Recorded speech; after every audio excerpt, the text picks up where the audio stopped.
There's a lot to worry about. There's a lot of going down, you know, but I don't worry. I try to remain, you know, and I said try. And I know that love, you know, love is all about communication. That's why it's impossible. But I see a future where we're all in one big tent together talking on cell phones to people in some other tent somewhere. And I see a future where poverty and starvation have been eliminated from all news coverage. I see a future where there are no wars, just corporate-sponsored police actions with play-by-play on ESPN. And I see a future where concern for privacy is a thing of the past, because privacy, my friends, is a thing of the past.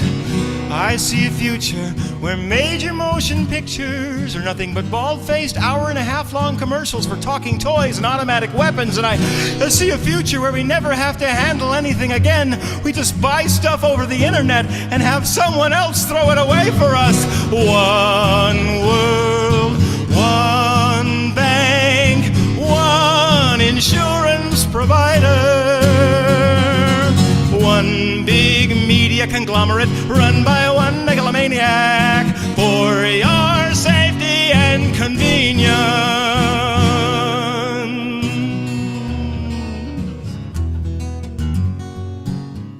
I see a future where children of every race and creed and color have equal opportunity to make running shoes for 12 cents an hour, where all obstacles to human development, rainforests, environmentalism, ethics have been washed away forever, where one man with guts and determination and an idea that could revolutionize the automobile industry can disappear without a trace. I see a future where slavery is good again. And I see a future of licensed merchandise and fast food tie-ins where even the second coming is cross-promoted. Get it? In one world, one bank, one processed food provider, one big healthcare conglomerate run by one greedy bastard for your safety and convenience.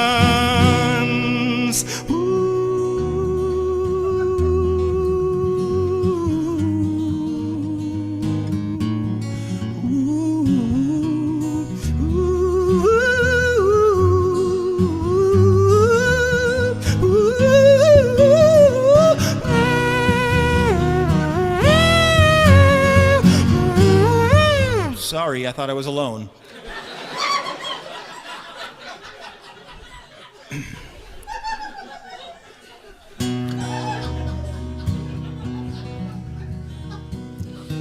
I see a future where people's diversity is recognized and squelched at an early age, where all of humanity is united in the fight against whatever horrifying shit we've disturbed trying to colonize space. I see a future where the image of Gandhi is used to sell a computer. Wait, that happened already, and I see a future where Iraq does not have the bomb, and Korea does not have the bomb, and Pakistan does not have the bomb, and Microsoft does. In one world, one sperm bank, one assisted suicide provider, one big maximum security theme park run by the same guy who tells the president what to say for your safety and convenience. Yeah, for our safety and sing it with me as if you had no voice. For our safety and convenience.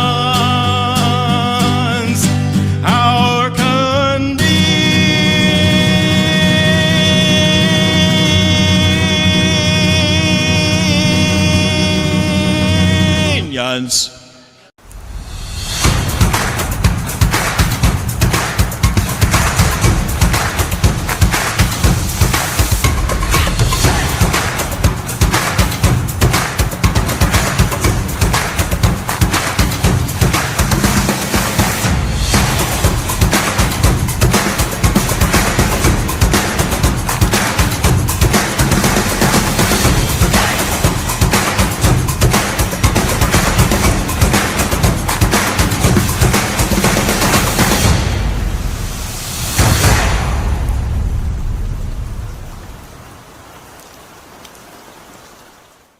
Good evening, everyone, and welcome to the Campfire at the Truth Action Project. I am Mike Zarzan, and I will be your host today with fellow board member Trina Silvers. TAP is a Truth Action Project with groups and goals to make truth actionable. Tonight, our topic is, when is too much technology too much? That is going to be the issue discussed tonight, and we look forward to your participation with our former guest of Tuesday night's Truth Action Project Forum. And let's start tonight with introducing our guest. We have Lisa Kastner of California, Stephen Ferry of Tennessee, Michelle Whitaker of Washington State, Dan Maiulo of North Carolina, and I think we'll start with Lisa Kastner. Lisa, would you give us your bio and introduction, please? My name is Lisa Kastner. I'm in California.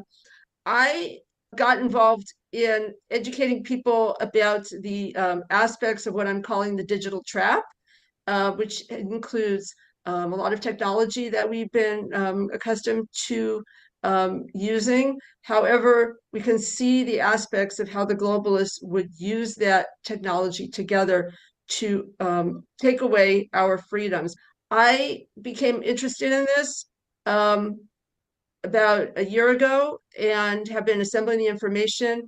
And I built a really excellent team of people to work together to teach people what is going on, what the big picture is, and to develop action steps that we can take to push back against this effort at total control, which would threaten the loss of all of our freedoms that we're accustomed to in the United States. And in fact, this is a global plan, so it affects people around the world.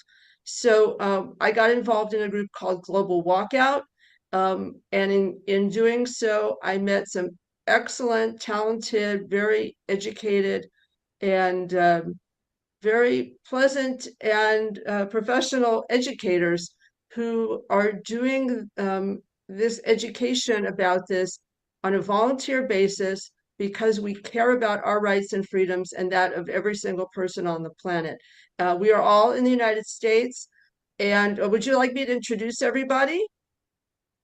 Or would you have, Mike, you have the information. Maybe that would be better. I wanted to say that I gave the presentation on Tuesday, and I was joined by Dan Maiulo, who has specialties in understanding law and also well, we let each one financial. of them. Yeah. So and also so that anyway. So I need to step out because of another commitment, but I wanted to thank everyone for being here. And I know that I'm leaving this conversation in excellent hands because the people I'm working with have been following this for a long time, and they will be certain to help you with everything that you need to know. Hopefully, if there's answers to be had, I'm sure that they will help point in the right directions.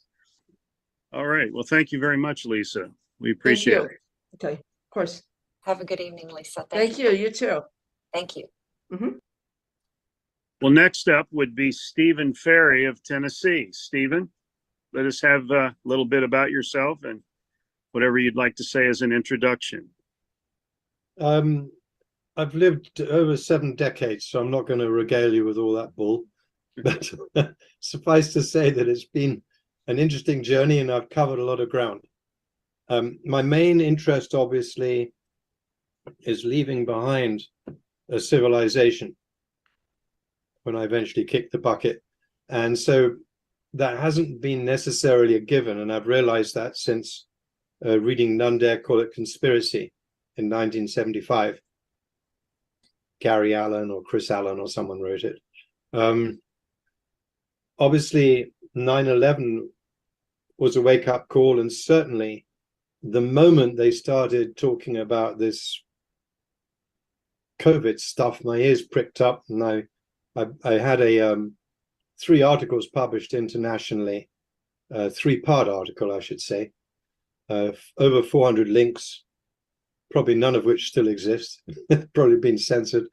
But it basically predicted or highlighted what has happened since. I created Citizens Committee Earth as an initial organization, and then Defending Humanity, the purpose of which is to bring people together under the umbrella of human rights. And when I took that to the Red Pill Expo in South Dakota, and I spoke to a number of opinion leaders, resounding nah, because human rights have been betrayed. Every single one of them has been violated, and with this jab stuff and lockdowns. And then on top of that, human rights have been redefined as unless you're queer, you're not allowing human rights. In fact, you're violating human rights. Then I started joining forces, which is really the current thrust. Exactly as the name says, we want to help people join forces, because we really, in order for us to stand up to the magnitude of the progress that the globalists have made, we need to join forces. We can't let them have us keep dividing. And so this Israeli-Palestine thing is a brilliant move on their part, because suddenly they can start reviving Ukraine when it was a complete failure. And obviously emotions have run high for a long time in the Middle East. And we got people who should know better, instead of seeing this for what it is, which is an effort to rile people up and create a third world war, are taking sides or demanding that others take sides and getting quite indignant when they don't. And I think that's our main.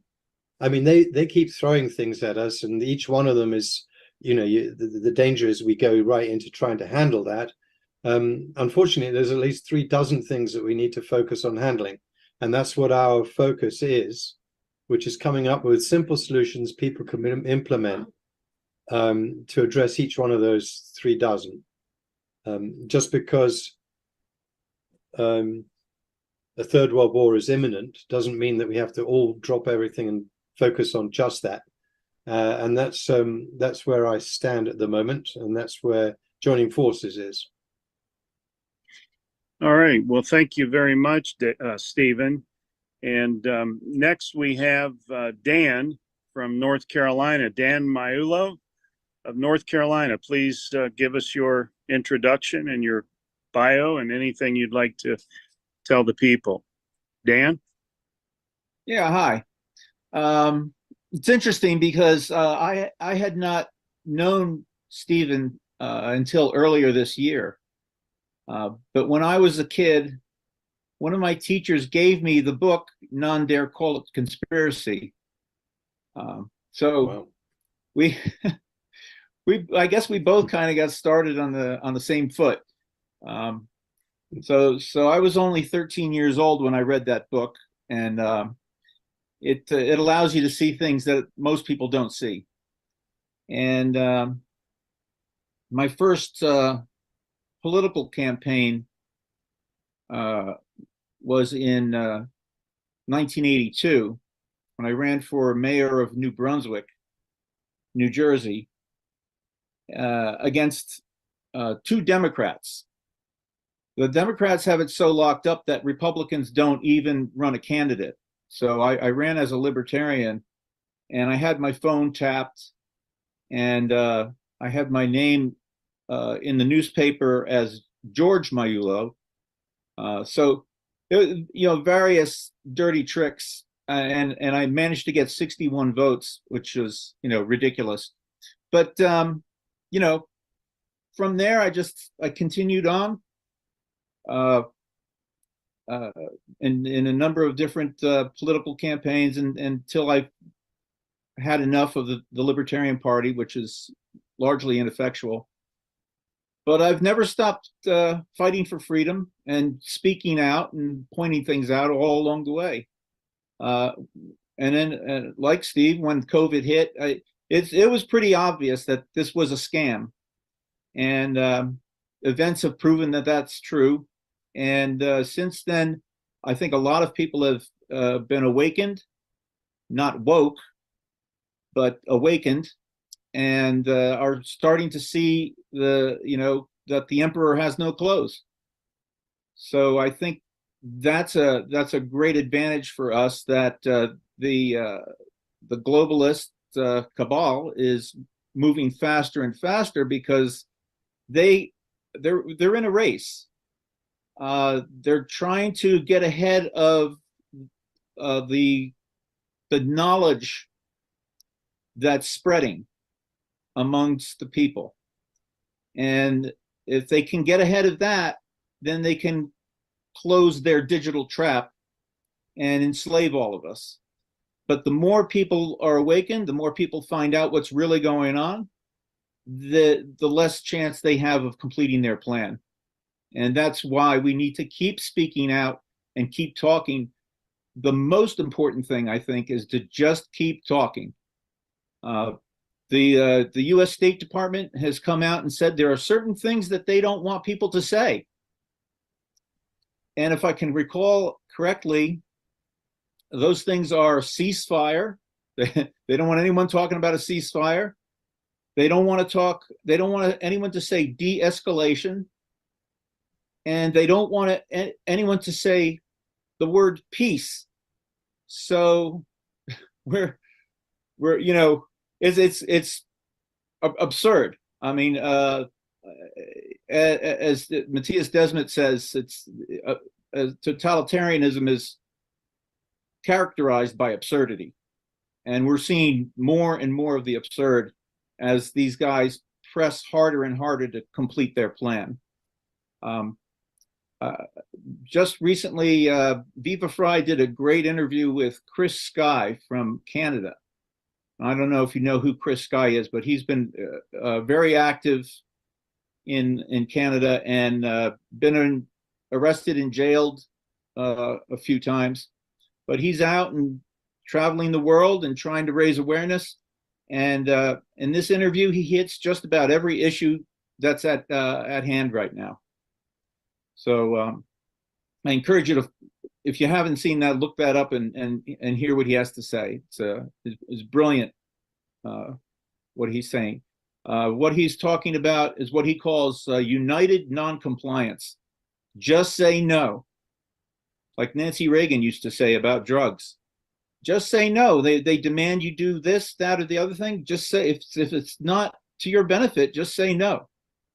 And we all have to say no in unison together. Hey, Dan, could you give us one example of saying no to a system or device of technology? Of technology specifically?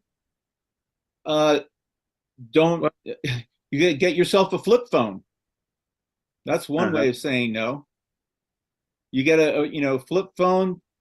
They can get location data on you based on what tower you're bouncing off of. But other than that, they don't really know anything about what's going on with you. If you can you do without a phone entirely. Right. So, I mean, the topic tonight, when is too much technology too much? And, the devices that we have, such as the smartphones, they have empowered we, the people, considerably. So I would be personally opposed to using a flip phone. I hate them. So okay. I think, yeah, but I think there are some areas of technology that we can choose to opt out, and I'm just trying to detect some of those areas. And I think the monetary system is going to be something in the very near future that we might want to do that. Could you maybe talk Well, about that, the monetary system, opting out of that some way. One very simple thing is a credit card. Don't use a credit card. Don't use your debit card. Use cash. If it's not electronic, I mean, as much as possible, use cash. Secondarily, you could write a check, but even that has to go through the bank. I would use cash as much as possible and avoid any transactions that go through the bank, and especially credit cards and debit cards, because when you use those, the bank is taking a piece of that transaction every single time.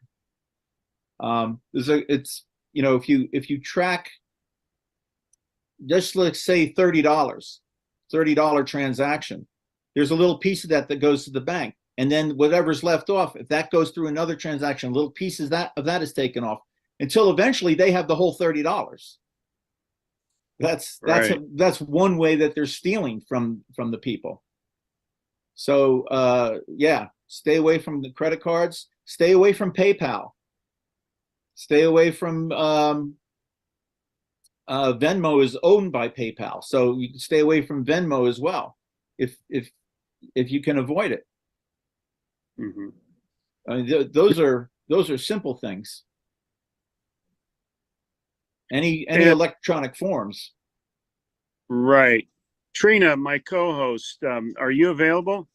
I am, and I just wanted to say quickly, and then if you were going to request something of me, I wanted to let everybody in the audience know if they would like to say anything or have any remarks or comments. If you know where the reactions are down at the bottom, if you just raise your hand, we could call on you, and however your hands go up, we'll call you in that order. So I just wanted to invite everyone to make this as much of a participating event as we can.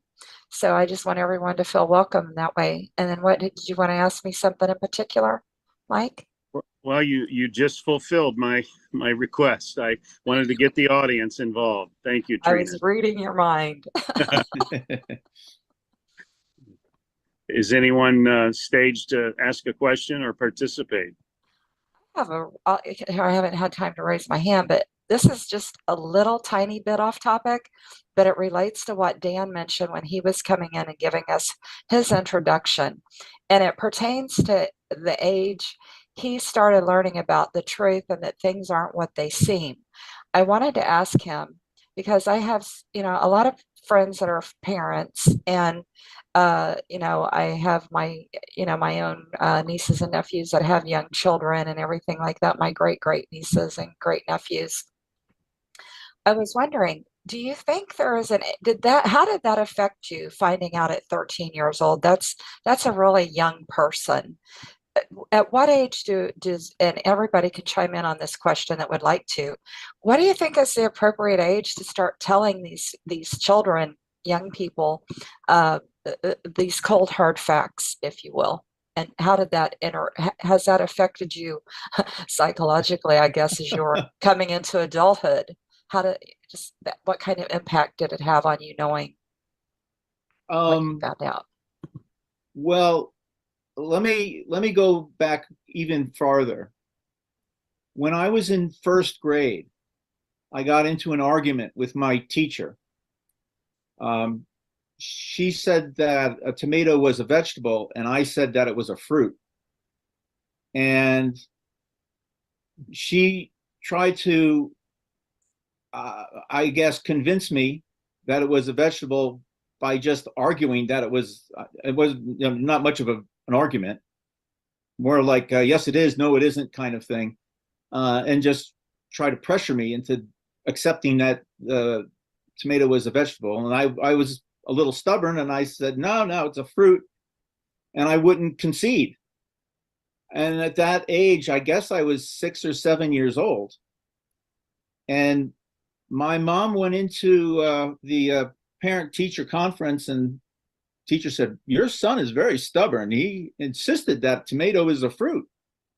And my mom says, "Well, it is a fruit. Botanically, it's a berry." And so I don't know how the teacher reacted to that, but that experience taught me that the people who are in charge don't always know what they're talking about.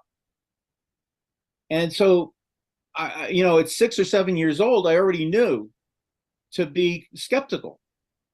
I'd already learned that. So I don't know, what is the appropriate age? I think humans are born with a built-in bullshit detector. Excuse my French.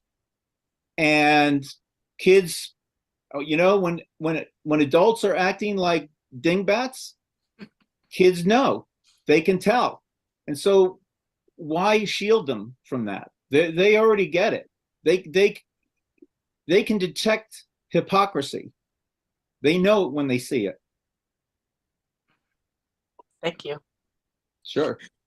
Very good. Could we hear from Stephen Ferry? Stephen, are you available? Every person's different. Some people will go all the way to their grave without asking an intelligent question, whereas others, like Dan, there is perk up when they're 6. So everybody's different. And I think the correct time to tell them is when they express some interest in it, or when they quite correctly spot something, that a tomato is a fruit, and you validate that. And I think it's a parent's job to validate the inquisitiveness and the development of the IQ of the person. And so I agree with Karen in her comments that when they ask the right questions, is the right time to talk to them about that. And I don't think we should be shielding them, because they're being at a younger and younger age, they're being assaulted with idiosyncrasies and stupidities and frankly insanities. And if we let that ride, it's just one big question mark for the kid. It's confusing. So I think as they're being inundated with this nonsense, it's up to parents and whoever else to try and smooth the path for the kid. That's my take. And I say that with great authority because I have no kids. Do you have any ideas for solutions to these big technology problems that we face? Tonight's campfire is more oriented towards solutions. Do you have any that you could speak of? Well, yeah, I mean, that's what the joining force is all about. We're looking for solutions in each one of the nutty areas that are being thrust upon us by the governments, etc. The subject of this actually is, when is technology too much, of this meeting, of this campfire. I don't think technology is ever going to be too much. It's who it's in the hands of that it becomes too much. Because, I mean, we're not Luddites. And as you, Mike, said, I think just now, you don't really want to relinquish your cell phone because it's so damn useful. It's a weapon. It's also a weapon, but the point is, what's the intention behind it? If you look at who was that brilliant chap who invented all sorts of things and who died penniless in New York? Tesla. Speaking of Tesla, yeah. Tesla, yeah. Nikolai Tesla. I mean, he came across with incredible technology that would really have improved our lives. And yet it's only when the FBI and the DOD get their grubby little hands on it that they turn it to destruction. But I don't think you could ever say that anything Tesla ever developed was too much. And so I think what the real question is, that humanity has moved ahead rather dramatically in the sciences and engineering departments, but it's completely got its head up its derriere when it comes to the humanities itself. You've got religion, which has been hijacked by evil people. Every single religion has a huge amount to offer and does offer a lot, and yet we find ourselves at each other's throats. Then you've got, I'm sorry if there's any psychologists or psychiatrists here, but then you've got a complete pretend science that's totally sitting like Jabba the Hutt over the mind and what the mind is, and therefore stopped any real progress. And the technology that they've developed is pretty destructive. It's mainly drugs these days, but otherwise ECT, electroconvulsive therapy, or lobotomies, which just make a person into a vegetable. this doesn't increase a person's understanding of the mind.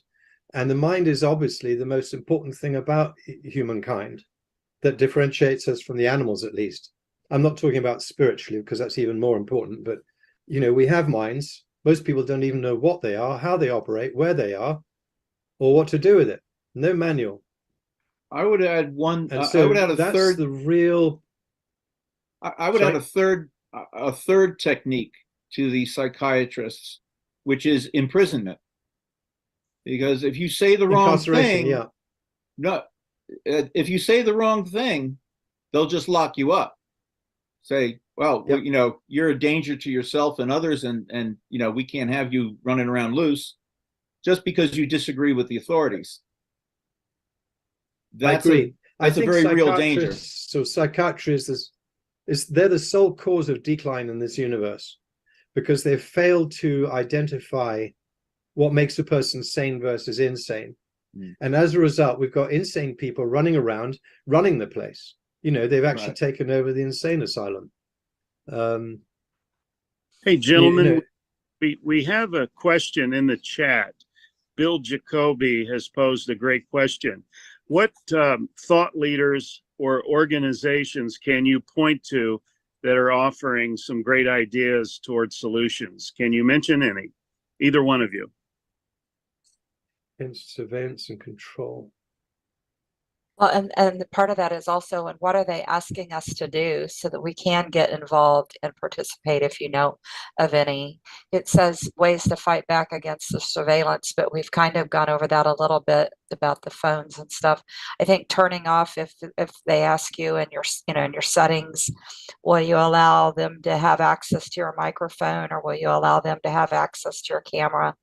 On certain apps, I only do that when I'm using the app. I don't leave that stuff on all the time. But yeah, the question is, what organizations or thought leaders are putting things in place, and what are they asking us to do? Well, I think Children's Health Defense is a tremendous resource. Yes. It's amazing how they've been able to cover virtually every aspect of what's going on right now. Yes. So they're a great resource for information, and the links that they provide to various legal actions is very good. So legal action in the right setting, taken by the right people, can be very effective. At this point, I mean, I can't say exactly what they're asking us to do, or, you know, what we should be doing, but one of the things that has come up is the contamination of the vaccines with DNA, plasmid DNA, which is E. coli DNA. And the fact that that was never disclosed by the vaccine makers, and this then becomes an opportunity to get around the PrEP Act, where the PrEP Act says that they have no liability for their product.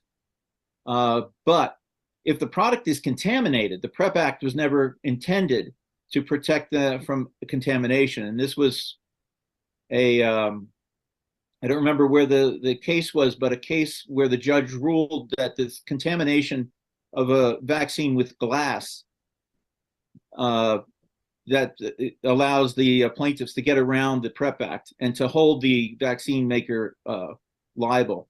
So this is a possibly an open door to get at Pfizer and Moderna and the rest of them, to hold them to account and potentially really take them apart. So that's certainly one concrete type of step that you could take. And you're asking also what organization or thought leaders are recommending we do in order to prevent this inflow of propaganda and trying to influence our minds. The most obvious thing, I think, is to cut the line, which is don't use a smartphone. If you do, keep it in a Faraday bag when you're not actually using it, or if you don't want a flip phone but you want a smartphone, at least get one that is de-Googled. My wife just got one. Then we have this whole 5G thing, which is very important and very invasive. And at any point, they may actually pull the plug on it. And if all these reports about 5G wavelengths, like for 3 minutes worth of 1800 or 18,000 gigahertz or something, will actually activate those who've been jabbed, will activate the graphene oxide, and then they'll turn into zombies or something. If those are true, then that's something that we need to take action against. And if you have to turn your whole house into a Faraday cage, then that's what you should do. But I mean, these are big dangers, and who knows, maybe they can do something from a satellite level, which is even harder to fight. But it's on various levels that we can fight back. And I don't know the names of the organizations, but we will be putting this out because we're actually putting together handlings for 5G warfare. We're putting out what people can do at a simple level. And they won't be our solutions. There'll be solutions of organizations that already have come up with some research. So that's one thing. The other thing is just cut off all the propaganda that we're being exposed to. Switch off the television. Don't look at MSM. I would even watch out looking at social media, because a bunch of that's false data too. As we can see from the Israeli-Palestinian thing, 1 minute you think the Israelis are bad, then the next thing you're being told to think that the Palestinians are bad, and then, well, they did it. No, they did it. And it's like, well, who actually did it? Probably fined, because the third-party law basically states when you've got two people fighting, there's a hidden third party causing the trouble. And I wouldn't be surprised if we're looking at the US deep state and the Israeli deep state too, causing these problems. And so that's the kind of thing where we can easily disconnect from the lies that we're being told. And that's the main thing. Apart from that, then you've got the 5G thing where there's actual physical attacks. And apart from that, we need to, and this is something else we're doing as part of our alternative health proposals, which we'll be publishing soon, is we need to start hitting the plus side of life.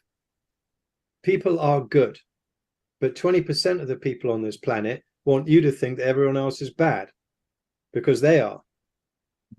And so their focus is on getting you to hate other people. And so there's very simple drills that we're going to be putting out, for instance, something called the like drill, which is where you look at any stranger and you find something you actually like about them. And then it has, for liking to exist, it has to go two ways. That's, I think everyone knows that, if they pursued a girl and she's ignored them, or vice versa. You then have to decide that they like you as well. You find something you like about them and you decide they like you.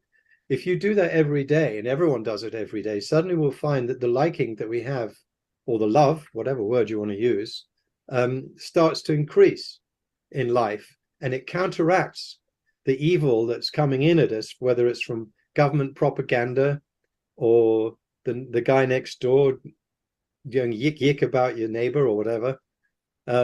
All these things you can counteract and fortify yourself. And that's the way I look at it. We need to focus on the positive as well as stopping the negative. Yeah, thank you. Thank you. Hold on just a second, Mike. Thank you, if I may. Thank you very much, Stephen. And I really love that last part that you added. But I would like to turn the floor over now to Michelle Whitaker. She was one of our other scheduled people tonight, but she snuck in. Somebody else admitted her when I wasn't looking. And I would like to go ahead and invite her on to unmute, please, Michelle, and introduce herself. The others said a little short about themselves. Michelle, if you'd like to tell us what you're doing, what you're working on, a little bit about yourself, and then you mentioned you could answer some questions that you had. So please, thank you. Yes, can you hear me? Yes, ma'am. I don't know that my video is turned on, so you may just have to listen to me as I play with my computer here. So I live in a rural area in the state of Washington, And, you know, I support everything that Stephen was saying. And a couple of things. One, on the topic of when is technology too much, I agree that, Stephen, you know, I don't know that we can say it's going to be too much. It's who it's in the hands of, but in looking at where we are and some of the strategies for dealing with what's going on around us, one of the things is, I tell people, ask yourself this question. You know, you don't want to do a flip phone, but what if you had no phones, no cell phone service at all? So are you prepared, and are you comfortable, and are you prepared to live with no phone service? And what would you do? And how drastically would that impact your life? So think about what you can put in place in your own home. So if that happened and there was no cell service, you know, what would you feel comfortable? How would you feel comfortable? So if that means getting a satellite phone so you can communicate with family members somewhere else, or if that means that you're fine with no phone service. So I think people need to do sort of a self-assessment of where they are.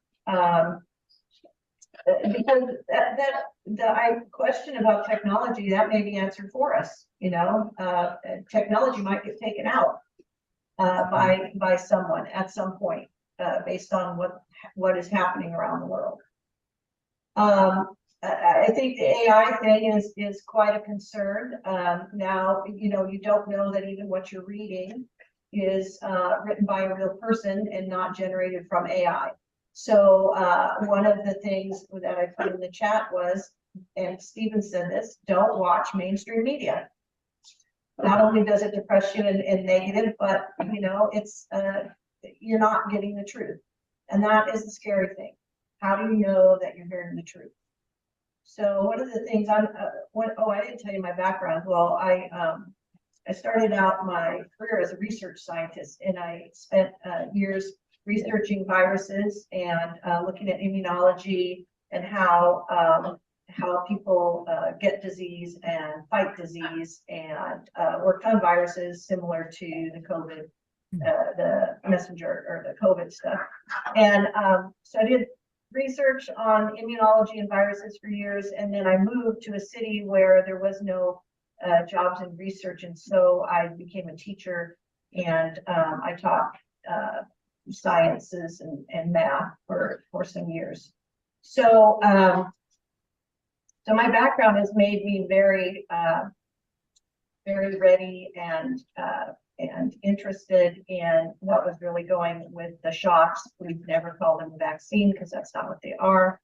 What's happening with the shots, how they affect your body long term. And one of the questions that somebody put for this session was, what are some strategies? And somebody mentioned the shots, and you know that if you're unvaccinated, that people can shed on you. They are finding in the unvaccinated blood the similar type of clots and concerns and the spike protein as vaccinated people. So there's wonderful, smart people like Peter McCullough, Dr. McCullough, and Dr. Tenpenny, who have protocols, and they give you solutions. They give you a nice, easy protocol. Take, you know, nattokinase and take EDTA, and that'll keep, you know, that'll cleanse your blood from any nano particles and that kind of thing. So there are solutions. I guess one of the things that I've learned, if it's somebody today who's being targeted, like Dr. Anna, or like Dr. Tenpenny, who got her medical license revoked, or Peter McCullough, who's been sued and villainized, those are probably the people who are telling the truth.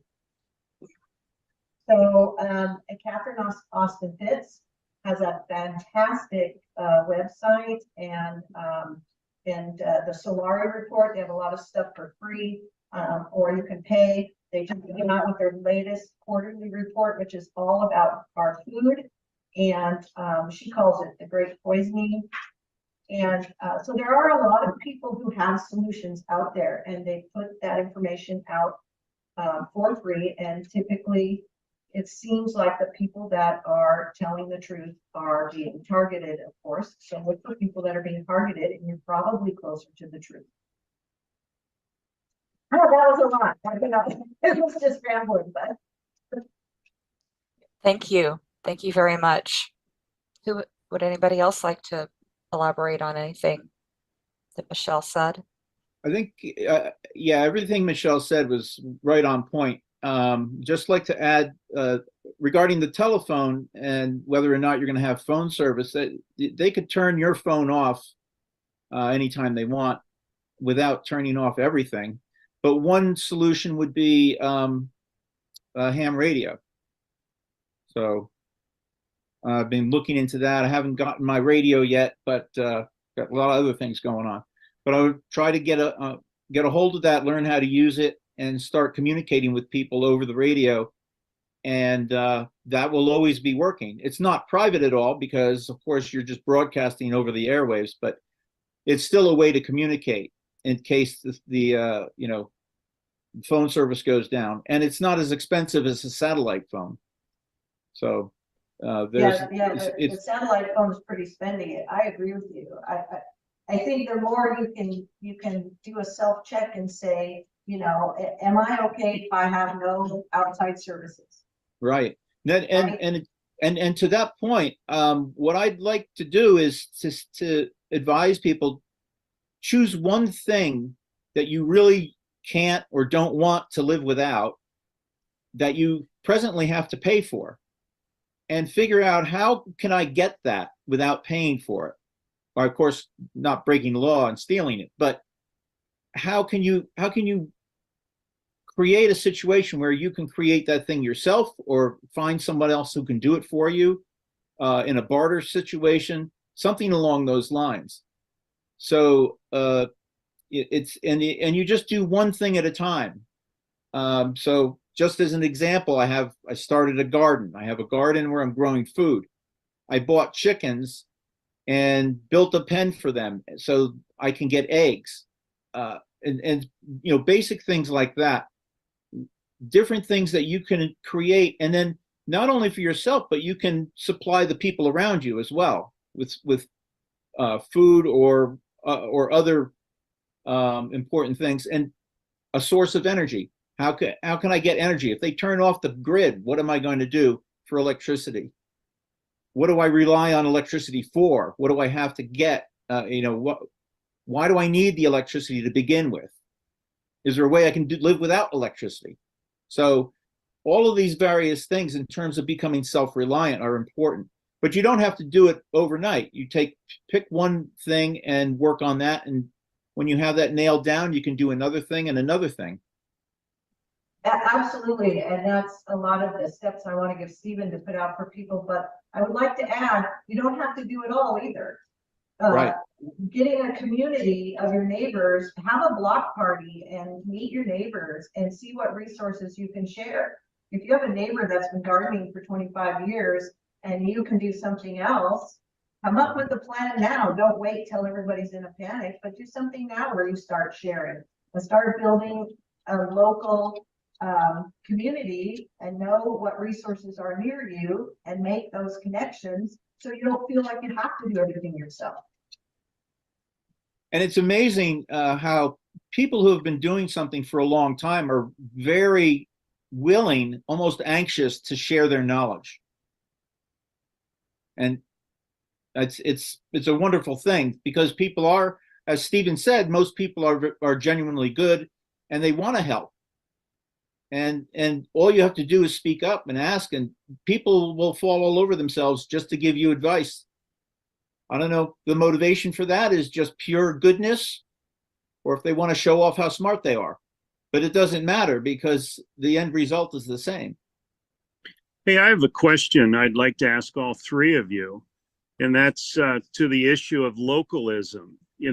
All of these threats that we face and the solutions that we come up with will be null and void unless we can implement them within our local communities. So the question I'd like to pose to all three of you, what kind of activities or ideas do you have or do you know of that is focusing on local communities, perhaps counties, or even precincts of the various county districts. Anyone would like to talk on that, just please speak up. I'd love to hear your comments.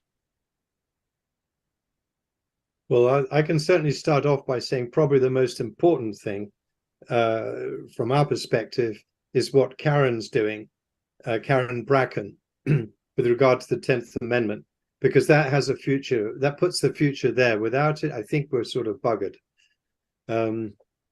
Otherwise, locally, we have a network of farmers that we help out, and we make sure to buy their produce, even at an elevated price, because we want them to stay in business. And so putting farmers markets together with them and supporting that is very important in terms of local. And then obviously neighbors. We live on top of a mountain. We don't have many neighbors, but the neighbors that we have, we want to make sure that they are set up as much as possible to survive any collapse of the supply chain, or worse. Another thing that I would add locally, a lot of people don't realize this, but your county sheriff the county sheriff has enough of authority to defy any federal law. Getting to know your county sheriff, because people don't realize that the sheriff has the authority to choose not to implement certain laws that come down, like from the state. So getting to know your local sheriff and what positions does your sheriff hold, and if getting active, if you need to do something about voting and changing the people in local offices. And so I think being more politically aware of candidates and what their positions are, but the sheriff is a big player at the local level in determining what mandates might you have to do or not do. You can choose not to enforce mandates because mandates are not law.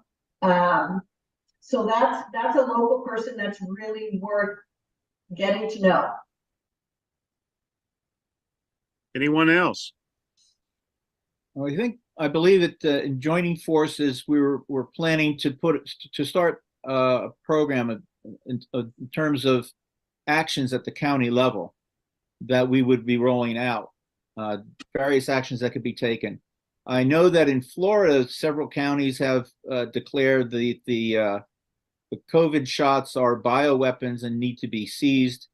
I don't know what the impact of that is, but it's certainly alarming to people in the county, because I'm sure that they must have heard that this has happened. And it would be great if we could do the same operation in various counties around the country. And Karen Kingston has a whole letter that you can give to your local authorities called Ban the Jab, which is what started in Florida. And I know the Republican, I don't remember what their name is, but the Republican caucus or something in Florida has also just adopted a Ban the Jab. And the sheriff has the power to enact it. So, getting the Ban the Jab letter out more widely, and for those people that could go speak in front of their city councils or county commissions and start just making the request would be a good action step. Right.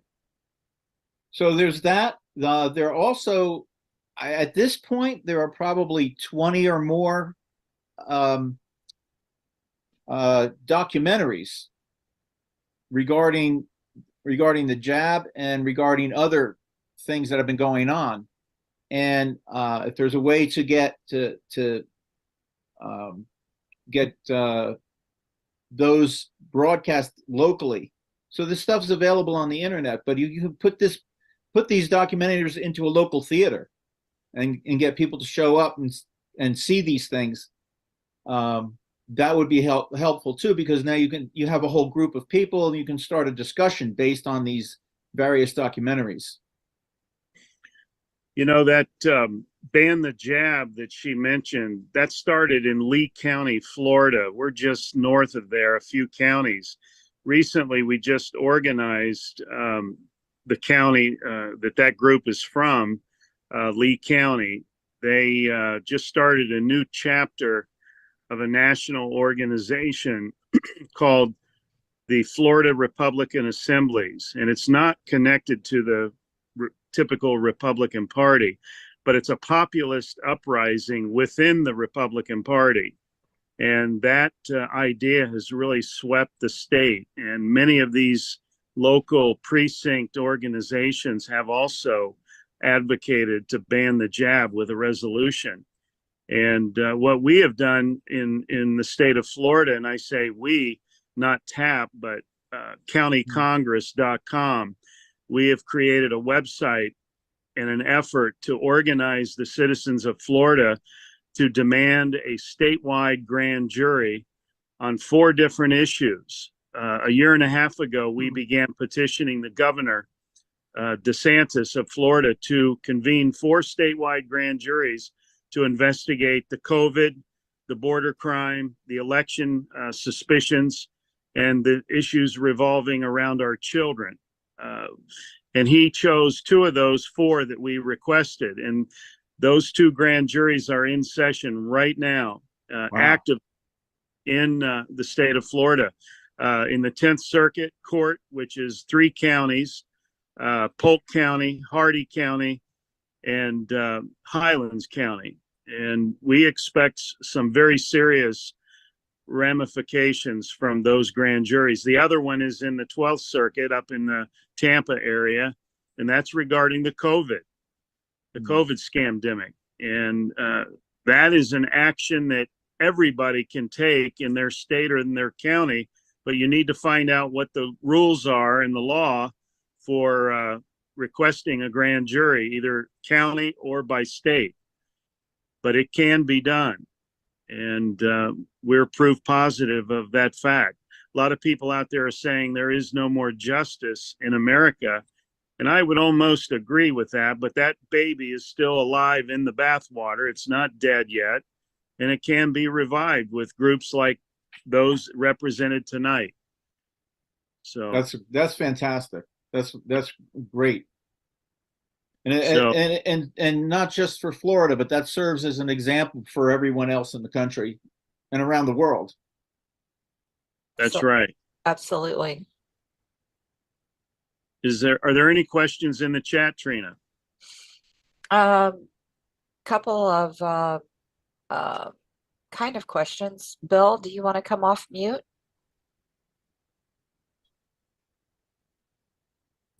I've got some background noise. I don't think I can do it. Okay, I'll try to read them then. Okay. Okay, Bill's last question, Bill Jacoby's last question. Sorry, Bill. Thank you for trying anyway. We'll put you back on mute then. He says to Michelle, let's go ahead and somebody spotlight her for us. Who is spearheading that action you described involving sheriffs and ban the jab?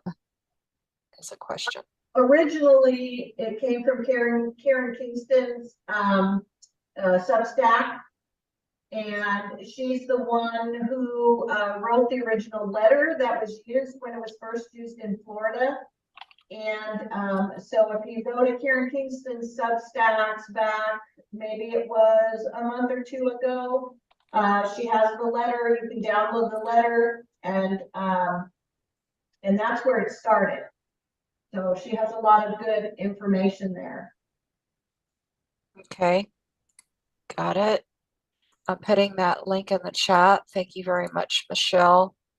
Trina, I would like to put the website in the chat as well for the effort that we're launching here in Florida. If you would like to check our website out, it's called thefloridafix.com. thefloridafix.com, and that's FIX. And you'll find there basically an outline of the efforts in the state of Florida to convene these 2 grand juries. We're also going to add a 5th grand jury in the very near future requesting that Mr. DeSantis investigate the violations of the Constitution in regard to the 110 people from the state of Florida that were arrested in Washington, D.C. And we have the highest number of arrested victims in the United States that were at the January 6th event. I yield to anyone else. Okay, anybody else? Let's see what else is in the chat here. Let's see, this is also from Bill regarding all efforts to educate the public about any aspect of our topic. Find an unspoken hero in your state or area and invite them to speak whenever you can. That's a comment, not a question.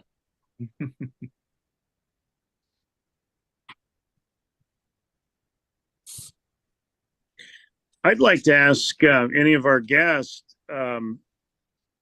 what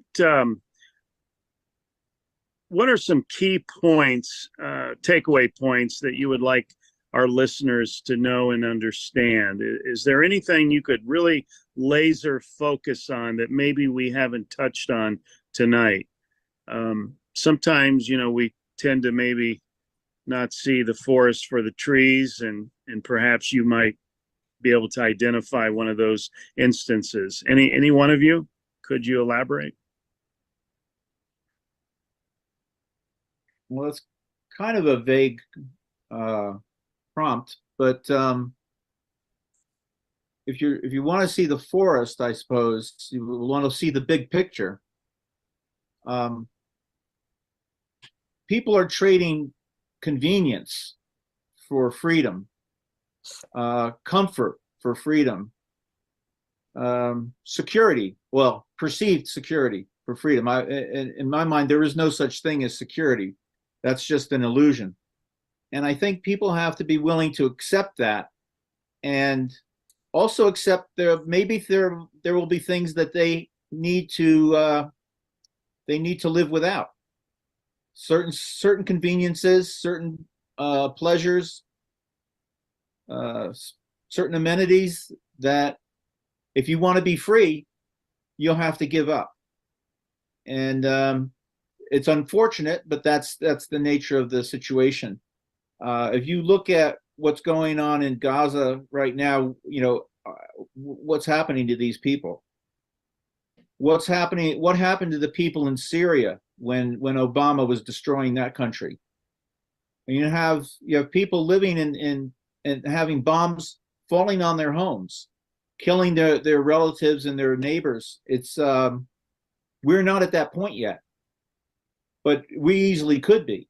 And you have to take that into consideration and say, what am I going to do? Am I just going to continue to play the game until they come and kill me, or do you exit? Do you get out? Okay, in my mind, that's the biggest issue.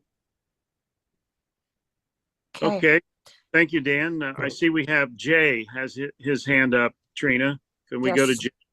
Yes, please. And then Stone. Yes, please. All right. Welcome, Jay. Hi. Based on what he was just saying, I'm a middle-aged man, and I yearn for the day to be away from all of this. If there's time given for me to do what I want to do, it would be to have some kind of piece of land where I can basically be self-sufficient for myself. I don't watch TV. I haven't watched TV in over a decade. When it's on, or even a movie now, I have to leave the room. It's annoying. So, I mean, like I was saying, I yearn for the day where I can just live somewhere, and each day is based on the needs of that day, and then setting aside things for the future for myself and for people that I know that I want to help, basically being self-sufficient and creating a parallel community apart from what everyone else seems to think they need to be doing. I don't know how that's going to actually look, but given it, the thing that put me into like a jumpstart mode is the whole Hamas thing and the Hamas Israel thing. I think that the time is shorter than I thought it was. I was like, oh, I got 5 to 10 years to figure out this whole thing and go off the grid, for lack of a better Yeah. term. I want to be connected to city life as well. I work in entertainment, and I want to have an outlet to be able to influence other people, to, it's played out, but, wake up to what's going on. I can't just stand by and let everyone go down the path where I see things going. So have one foot in the farm and then one foot in the city. And I'm in a really good city to do that. And there's a lot of like-minded people, but that's why I'm here. I found out about this like an hour ago, or a couple hours ago. So I'm just trying to find like-minded people. I'm in Florida, and I'm going to start small. I have a very large porch at my apartment, and I'm going to try to set up some kind of food growing situation. If anyone knows anything about that or any tips to good websites, just the basic things I could do with a very it's got a lot of sunlight, and it's like about 10 feet by almost 30 feet, so it's quite big, maybe 10 feet by 25 feet.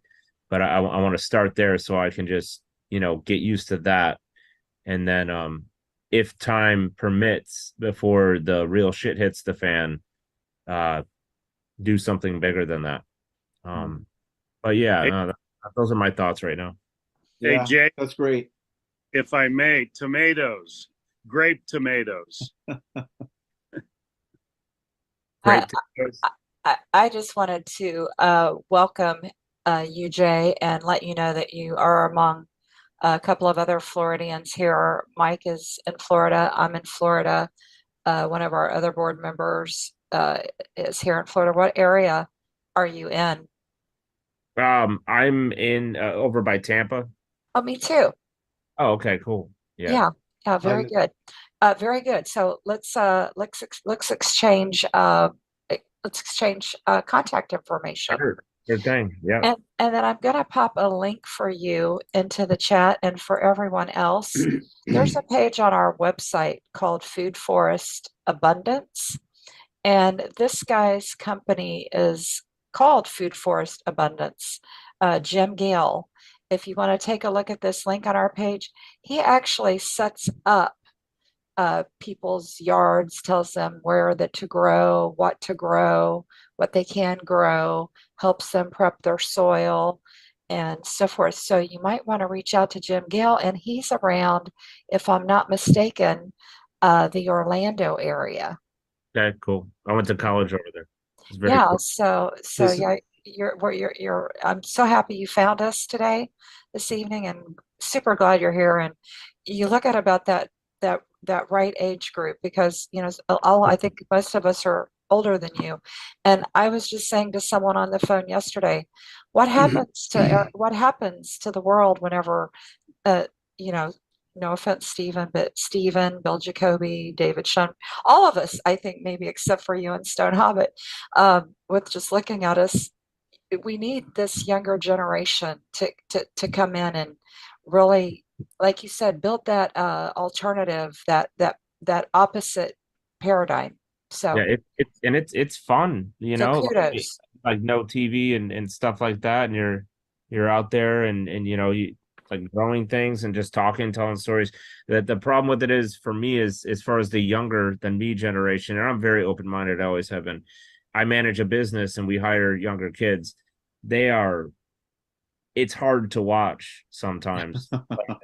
Like they're emotional days. Like I have I'm so sorry, I had something happen, I need 3 days off for emotional whatever. If I would have said that when I started working, then like you're fired. But now that's okay. And if and they're the amount of media that these kids take in is it's overwhelming. So I just picture, I have a couple friends at work that are on more on my viewpoint of things. And like, could you imagine person X, when we know what is going to happen when it happens, like them in a situation where they'd have to protect themselves, and they would go hide in the corner. They wouldn't know what to do. It's really, it's just like the whole thing that Yes. happened on the worldwide stage is really was like, oh, we don't have that much time left. You know, I already knew that before the election there's going to be some big things, but now with that, it's time to be ready in my mindset. But Yeah. yeah, Hey, let's Jay, okay. this is Chris Steiner. I just wanted to answer your question, and I see Stone Hobbit has her hand up. Get right to you in Yeah, just a moment. Chris is in Clearwater. Forgot to Yeah, mention we're in Chris. Clearwater, so I'd be glad to network with you. And let me share my, well, let me show myself first, and then you and know, show the and Stone. share a screen of my website for my radio show at theliberationstation.com. And you see at the top here, categories. Here's the top of the site. And right there is the categories. And there's a category for food and farm freedom, anti-genetically modified organisms, anti-genetic engineering, and preparedness. And then this is freedom from smart meters, electronic harassment, electromagnetic field, EMF, and electromagnetic pulse or EMP protection. There's some sites where you can find a few products like lessemf.com and one other I can't remember. So if you just go to these categories and click on one of them, it'll bring you right to the category on that page. And if you'd like to add some of your own, you can go down to the blog at the bottom. I have well over 500 links that I need to add, but in the meantime, if you'd like to add anything yourself, you can do that there. That's theliberationstation.com on the links page. And I'll be glad to talk to you further after the campfire chat. Awesome. Thanks, man. Yeah. And everyone else, how do you guys go about exchanging contact, especially for people that are in Florida? However you want. If you're comfortable putting your number in the chat, you can do that, or I can give you my email if you'd like to do it privately. Trina, Trina, at truthactionproject.org is my email address. And then from there, I can send you Chris's email, Mike Zarzano's email, and if they're fine with it, I'll share their phone numbers. Yeah, and I don't want to put my number in the chat just because it's my first time on here. I understand. But I mean, Not a problem. through email, I'll give you my number. But so what was your email again? Sure, and I completely understand that. That's why I mentioned I want you to do what you're comfortable with. My email is Trina, Trina, at truthactionproject.org. Truth Action Project. Okay, I got you. Awesome. I'll shoot you an email tonight. And then I'll hook you up with the guys too that are here in Florida. Okay, Trina, Trina. I got you. All right. Perfect. Thank you, Jay. Very nice to have you. Okay, Stone, let's have you, Stone Hobbit. Thank you for your patience. Oh, good. Thank you for that. Oh, I love these types of groups. This is what we're looking for. I've got so much writing from all of you. I don't know where to start.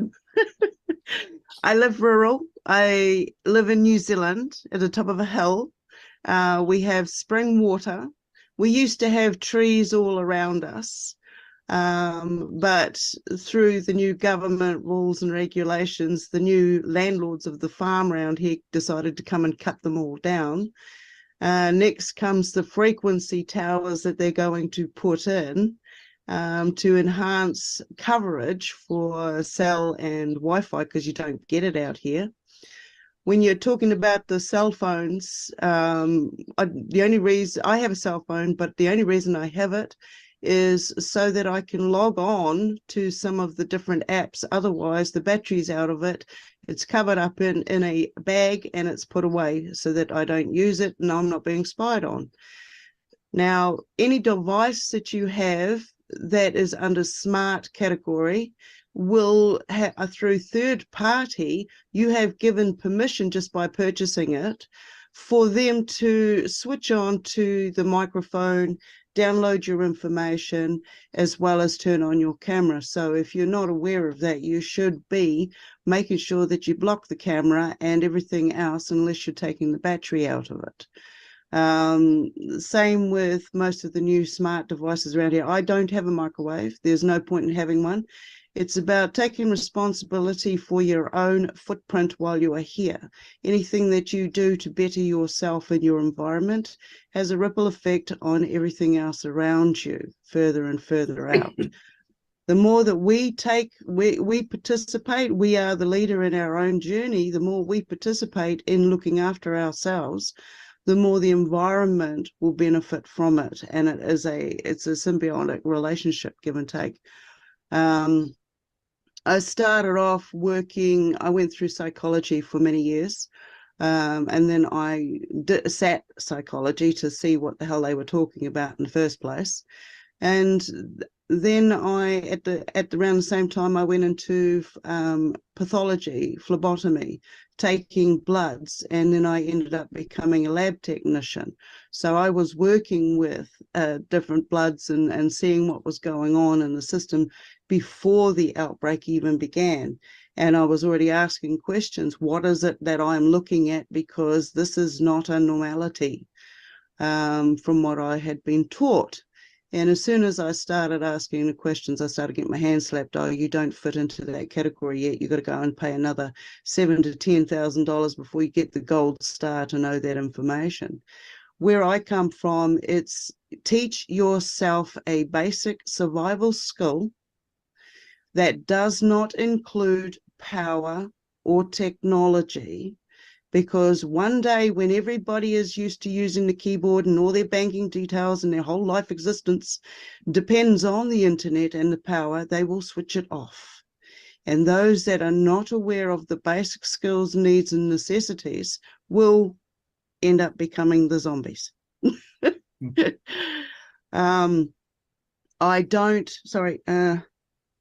Yes, I used to be part of that, but it's changed. It's changed.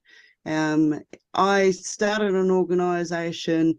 I've always worked as an advocate for people somewhere along the line, from rest home care, elderly care, to handicapped or disadvantaged persons. I worked with Mothers of Mercy, which were women coming out of abusive situations or wanting to get out of abusive situations. I worked with different corporations doing navigation, basically mapping a person's life psychologically, physically, right down. And the biggest thing that I found was the community needed a workshop. So I started a workshop where people could come and just talk about whatever subjects they wanted so they could find themselves. And when they started doing that, they were able to identify the toxicity that was around them. We ended up having a community garden where people would come and just start, gardening as a release. It's a grounding, it's a release, it's a knowledge environment. Then you go from that where they're having their own gardens at home as well, and we have a surplus. So then that goes into the community, into soup kitchens, and people start donating and so on. We map the whole thing. We map the whole thing right down to a barter system, to going from a green dollar to an energy dollar, whereas you put in an hour, it gets logged, and then when you need something that somebody else has a skill base in, it goes from there. So it's not just a one step. You learn to plant the seed, but you also learn about the genetics of that seed. Okay, because we're in an environment where everything is GMO'd. Everything that we do has been tampered with. The air, the water, the soil, the food. Okay, what do you want to be? At the end of the day, what do you want to be? Do you want to be a synthetic being, or do you want to improve your human? We can still live with technology as long as we understand what it's doing, short-term and long-term damages, and start standing up and saying, well, I am one against all of this dirtiness and I don't want to be part of that. So I'm going to do what I can to take care of myself.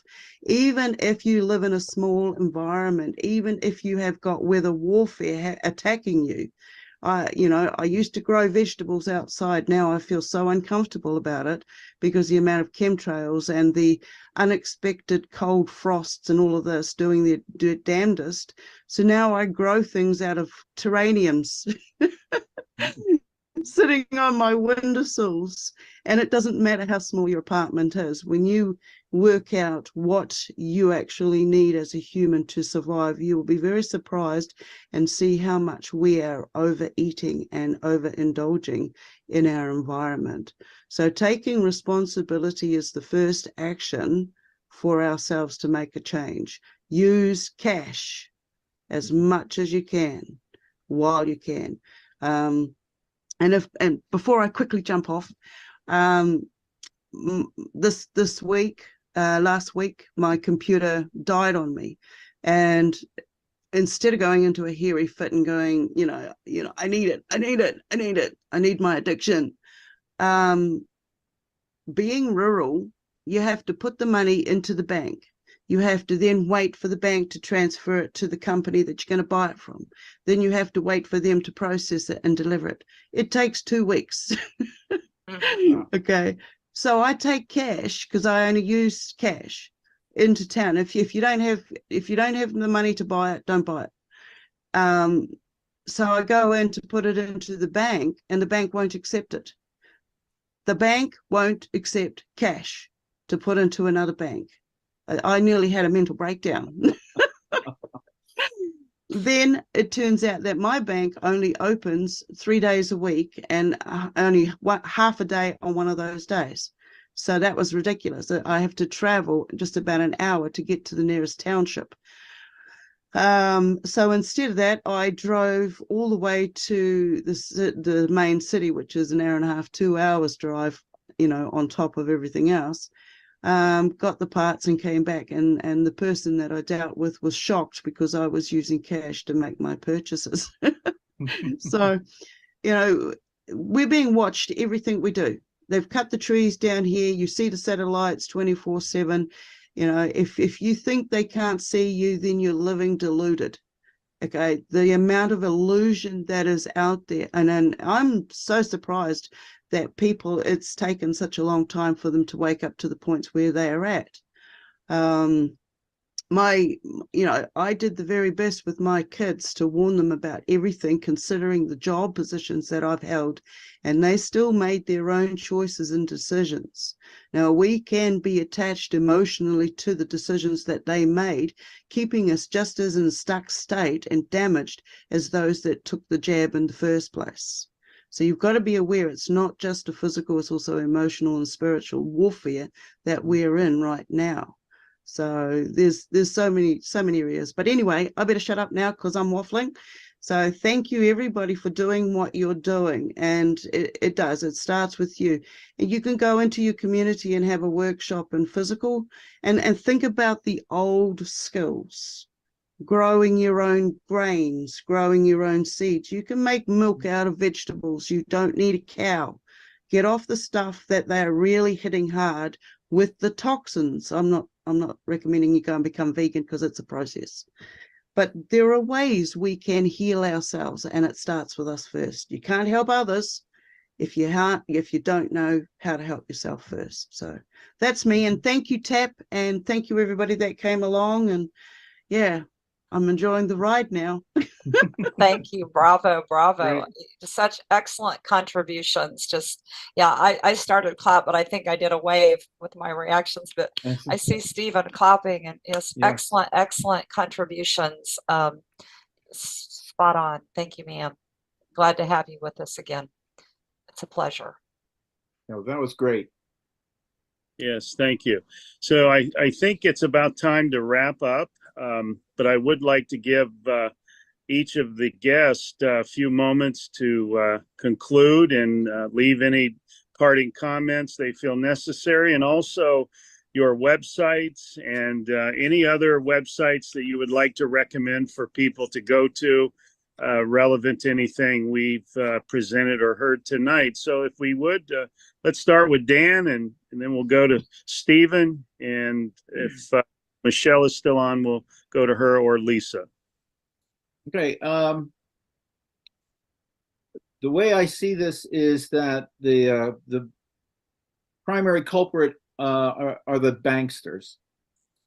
Yes. And the banksters own the central banks. The central banks own the BIS.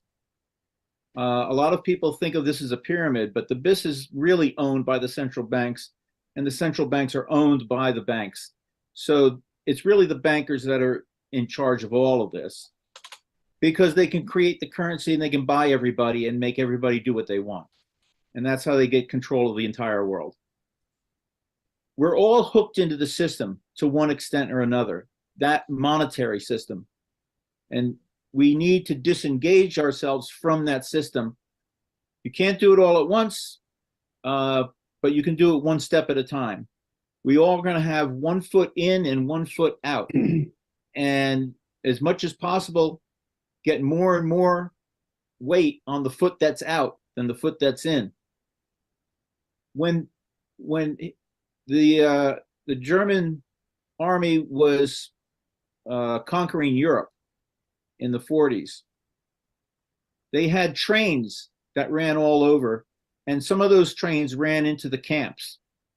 And the people who were in the trains headed for those camps, some of them would jump off the train, risking serious injury or death. But if you jumped off the train, you had a much higher chance of survival than if you stayed on the train. And right now, we're on the train, but we have the opportunity to build a safer landing for ourselves.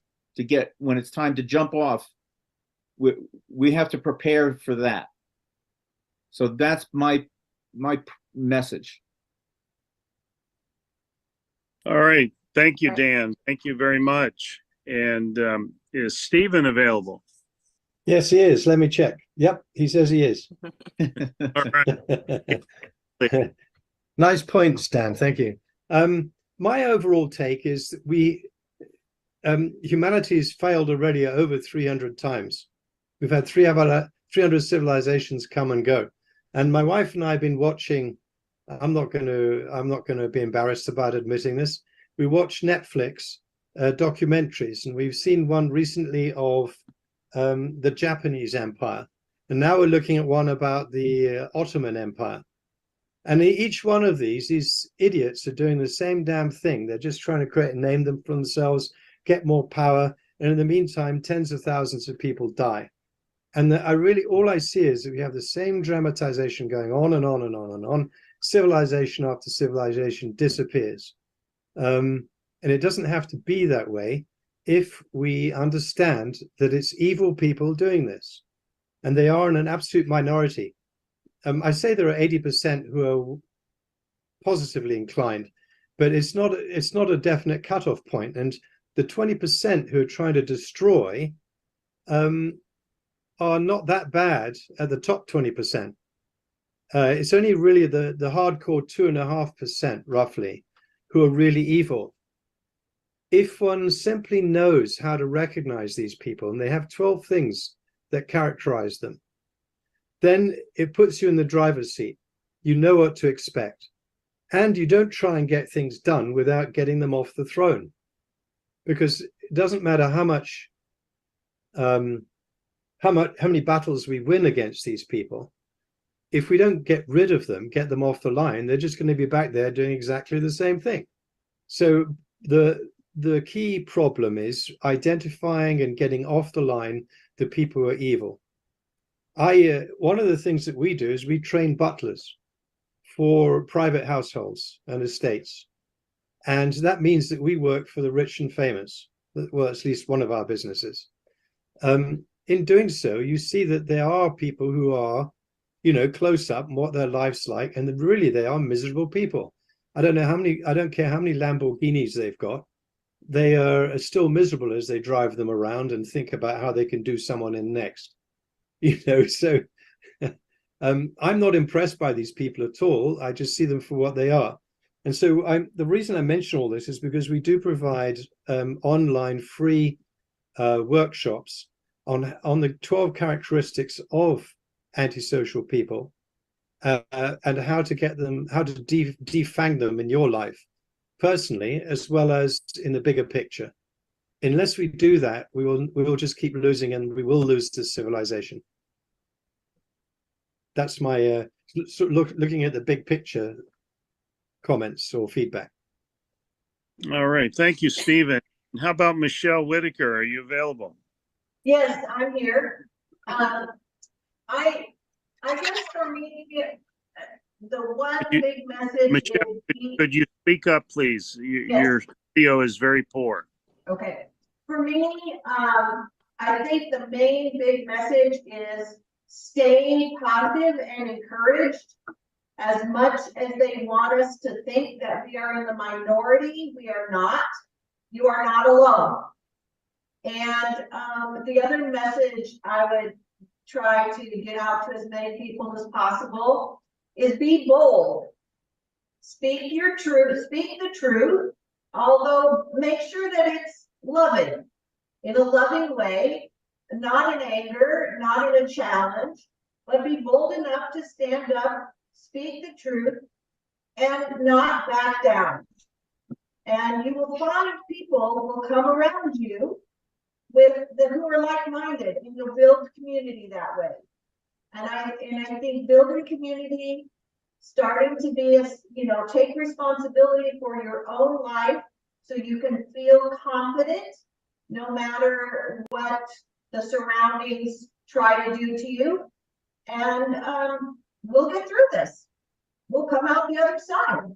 Very good. Very good. Yes. I just want to elaborate. We are the vocal minority of the majority. The majority, most of them are asleep, but they feel the same way we feel. They just haven't been triggered yet. They haven't swallowed that red pill yet. But we, the few of us, are the minority of the majority. So we got to figure out some way to convey that message to the sleeping majority that happen to agree with us. So I think if we could find common denominators in this threatening age that we live, I think it would do us good. And Trina, I'll let you sign us off tonight and end the program. Go ahead, Trina. Okay, I just wanted to say real quick, I don't know if everyone knows how to save the chat. And I wanted to mention something that I found recently regarding the chat message. And this is kind of directed to you, Jay, not to put you on the spot or anything, but it is directed to you. I noticed that you've asked me your phone number in a direct message. I grabbed it, as you know, and we're already texting, but that becomes a part of the chat record, even a direct message. So I just want everybody on the call to be aware of that. And then I want to let so I deleted your phone number, Jay, right as I grabbed it. I deleted it because I know you said you didn't really want to put that out publicly. And I just discovered just the other night that when you save a chat record, it also captures direct messages. So if you guys don't know that yet, you may want to be aware of what you're saying in a direct message to someone. If someone does save the chat after the meeting, it becomes a part of that record. So got you covered, Jay. I deleted it.